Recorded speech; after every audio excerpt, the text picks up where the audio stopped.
जय श्री राधे कृष्णा मित्रों।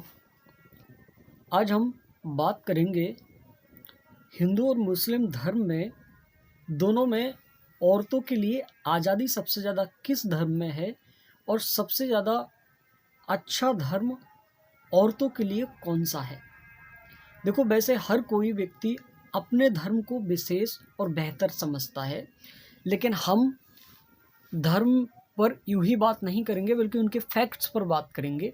फैक्ट्स देखेंगे कि कौन से में क्या क्या फैक्ट हैं, कौन सा बेहतर है धर्म। तो कंपेयर करके देखेंगे हम दोनों की। सबसे पहले बचपन से शुरुआत करते हैं। बचपन से दोनों में सेम सिचुएशन में बच्चियां पैदा होती हैं, थोड़ी सी बड़ी होती हैं, लेकिन जब वो 12 साल 13 साल की हो जाती हैं तो यहाँ पर पहला अंतर मुझे देखने को मिलता है, जो मैंने दोनों में अंतर करके देखा, दोनों में रिसर्च करके देखा कि मुस्लिम धर्म में 13 साल की लड़की से शादी करना जायज़ है, शादियाँ की जा सकती हैं, जबकि सनातन धर्म में 13 साल की लड़की को एक देवी के रूप में देखा जाता है, एक कन्या के रूप में देखा जाता है। तो मुझे ये एक फैक्ट लगा कि अभी उस बच्ची को एक कुंवारी कन्या के रूप में देखा जा रहा है, देवी के रूप में देखा जा रहा है, लेकिन ये कुंवारी देवी के रूप में देखा जा रहा है। जो हमारी 9 देवियां हैं उनमें से कुंवारी देवी भी है, लेकिन वहाँ पर उसे एक स्त्री के रूप में देखा जा रहा है, शादी योग्य देखा जा रहा है उसे। पहला फैक्ट। अब शादी हो जाती है, शादी के बाद क्या चलता है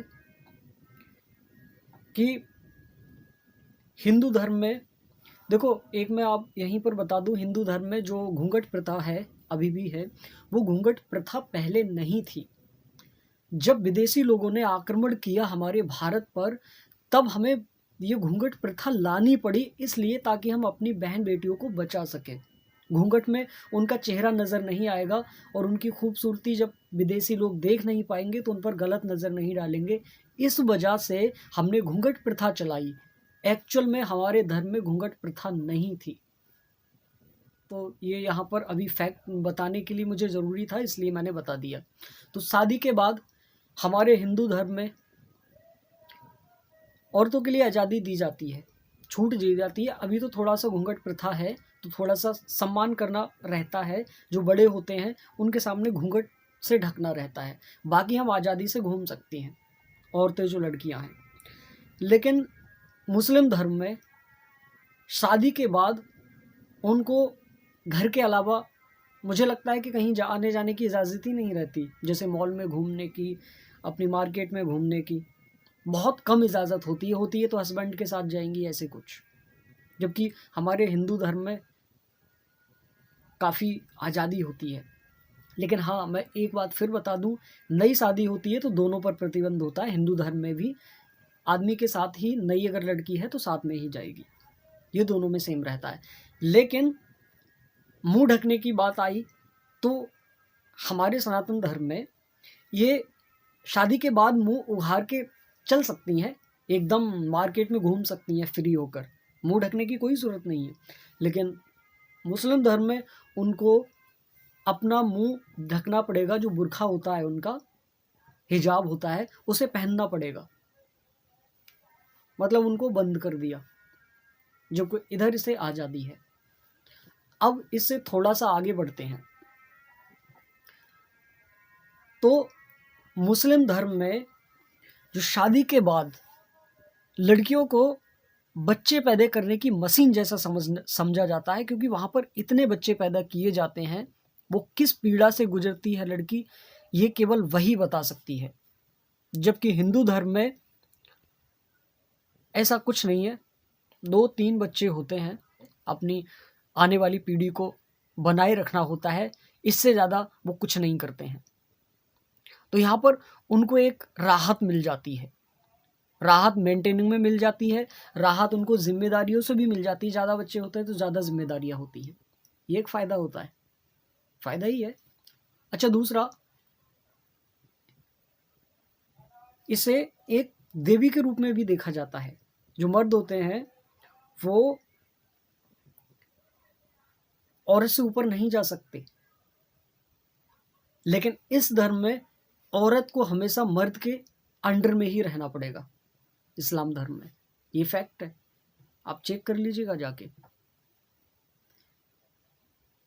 इस्लाम में आदमी को आज़ादी होती है, वो कई शादियां कर सकता है, लेकिन औरत उसके अंडर में ही रहेगी, उसकी बिना इजाज़त के बाहर नहीं जा सकती, हिजाब पहनकर रहेगी, ये सारी चीज़ें होती हैं। जबकि सनातन धर्म में बाहर घूमने जा सकती है, उसे देवी का दर्जा दिया जा सकता है, दिया जाएगा, और आदमी उसके कहने से काम करेगा, उसकी सलाह लेगा। अगला फैक्ट जो मैंने देखा है, तलाक हो जाती है। हिंदू धर्म में अगर तलाक होती है तो दोनों अलग अलग हो जाते हैं, कोई प्रॉब्लम नहीं है। और जब अगर दोनों की मर्जी हो तो वो फिर से एक हो सकते हैं, उसमें किसी की ज़रूरत नहीं है, ना ही किसी कानून की ज़रूरत है, ना ही किसी समाज की ज़रूरत है। दोनों फिर से रह सकते हैं बाकायदा, कोई टेंशन नहीं है। और ना ही उन्हें फिर से कोई रूटीन फॉलो करना है। रूटीन फॉलो करना है तो उन्हें कानूनी रूटीन फॉलो करना है, धार्मिक कोई रूटीन नहीं है। इधर हलाला करवाना पड़ता है, और हलाला सबसे बेकार चीज़ लगी, मैं अपने पर्सनल बता रहा हूँ, लोगों को बुरा लगेगा। क्यों? हलाला क्या होता है? हलाला में आपने 3 तलाक दे दिया, उसके बाद अब दोबारा अगर आपको अपनाना है तो पहले आप दूसरे से शादी कराएंगे, उसके साथ हलाला होगा, रात गुजारेंगी, और जब अगर वो तलाक देगा दूसरा वाला, तब आप फिर से कर सकते हैं शादी। कितना कैसा एक, मैं खैर उनका अपना है। तो इसमें हिंदू लड़कियों को काफ़ी राहत मिलती है, उन्हें किसी गैर मर्द के पास जाने की ज़रूरत नहीं है सिवाय अपने मर्द की। 7 जन्मों का बंधन दिया जाता है एक दूसरे के लिए। अग्नि फेरे इस बात के साक्षी बनाए जाते हैं कि आप दोनों एक दूसरे से कभी भी छल कपट नहीं कर सकते। आप दोनों एक दूसरे के पति और पत्नी धर्म को निभाएंगे, ये अग्नि साक्षी है कि आप दोनों ने व्रत लिया हुआ है।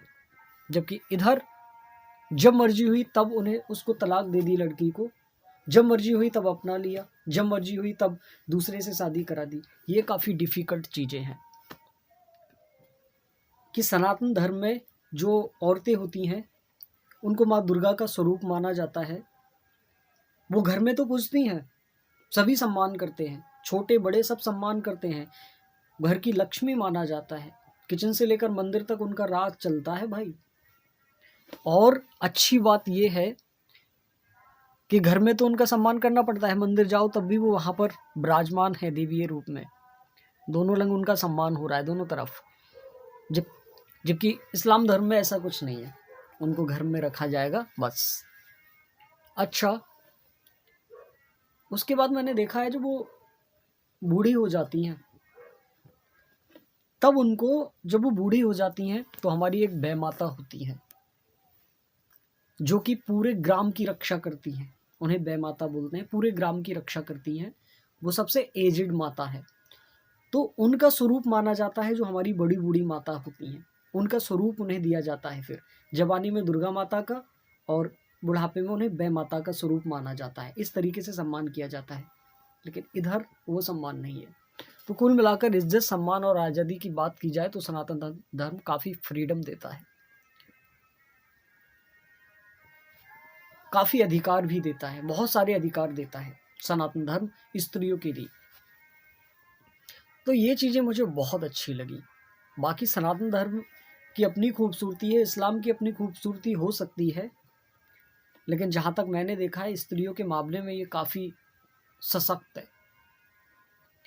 आपको ये वीडियो कैसी लगी मुझे कमेंट बॉक्स में ज़रूर बताइए। वीडियो काफ़ी देखते ही देखते लंबी होगी, पता ही नहीं चला कि मैंने कितनी सारी चीज़ें आपको बता दी।